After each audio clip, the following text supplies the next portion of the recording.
क्या बोल रहे? रात को आंधी आई थी।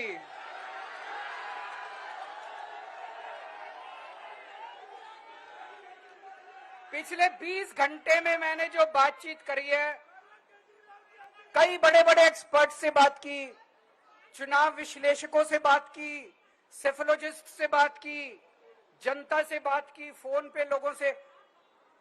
मेरा अपना आकलन है कि 4 जून के बाद इनकी सरकार नहीं बन रही, मोदी सरकार नहीं बन रही।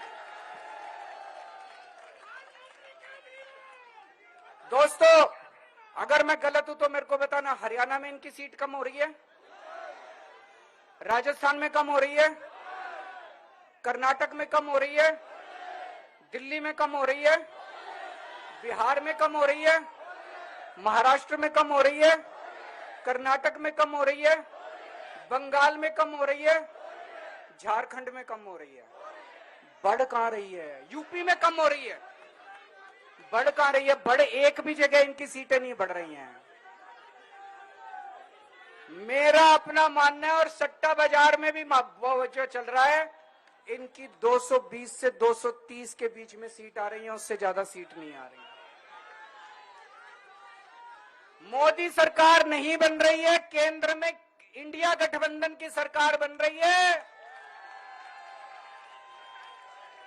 आम आदमी पार्टी उस सरकार का हिस्सा होगी। दिल्ली को पूर्ण राज्य दिलाएंगे। दिल्ली का एलजी लोगों का एलजी होगा, दिल्ली का एलजी दिल्ली वालों का एलजी होगा। गुजरात से आया हुआ है अभी। दिल्ली के लोगों का एलजी होगा, दिल्ली के लोगों का विकास होगा। एक और पॉइंट है, जब मैं जेल के अंदर था तो कुछ लोगों ने यह मुद्दा उठाया, केजरीवाल सीएम पद से इस्तीफा क्यों नहीं देता। दोस्तों, केजरीवाल को कभी किसी पद का लालच नहीं हुआ। मैं यहां मंत्री, मुख्यमंत्री, प्रधानमंत्री ये सब बनने नहीं आया। इनकम टैक्स में कमिश्नर की नौकरी करता था। कमिश्नर की नौकरी छोड़ के दिल्ली की झुग्गियों के अंदर 1 नहीं, 2 नहीं, 3 नहीं, 10 साल तक मैंने दिल्ली की झुग्गियों के अंदर काम किया है। सुंदर नगरी और नंद नगरी की झुग्गियों के अंदर इनकम टैक्स कमिश्नर की नौकरी छोड़ के। जब मेरे को दिल्ली की जनता ने पहली बार सीएम बनाया, असूलों के ऊपर 49 दिन के अंदर सीएम पद से इस्तीफा दे दिया था। एक चपरासी की नौकरी कोई नहीं छोड़ता। सीएम बनने के लिए लोग अपना दायां हाथ कटाने के लिए तैयार होते हैं। मैंने खुद से अपने आप सीएम की कुर्सी को लात मार दी थी 49 दिन के अंदर। मेरे लिए सीएम पद इंपॉर्टेंट नहीं है। आज मैंने सीएम पद से इस्तीफा क्यों नहीं दिया जेल जाने के बाद? दोस्तों, पिछले 75 साल में भारतवर्ष में इतने राज्यों के चुनाव हुए, इतने राज्यों के चुनाव हुए, दिल्ली के अंदर सबसे ऐतिहासिक बहुमत से आम आदमी पार्टी जीती। 55-56% वोट। एक बार 67 सीट, एक बार 62 सीट। इतने भारी बहुमत से आज तक कोई राज्य की सरकार 75 साल में नहीं जीती। इतने भारी बहुमत से जीतने के बावजूद झूठा केस, अब उनको पता है वो हमें हरा नहीं सकते दिल्ली के अंदर। उन्हें पता है अगले 20 साल तक दिल्ली में आम आदमी पार्टी को कोई नहीं हरा सकता। तो उन्होंने एक षड्यंत्र रचा, राजनीतिक षड्यंत्र रचा। केजरीवाल को झूठे केस में जेल भेज दो, केजरीवाल को इस्तीफा देना पड़ेगा, केजरीवाल की सरकार गिर जाएगी। उन्होंने ये षड्यंत्र रचा। मैंने कहा मैं भी इस्तीफा नहीं दूंगा। तुम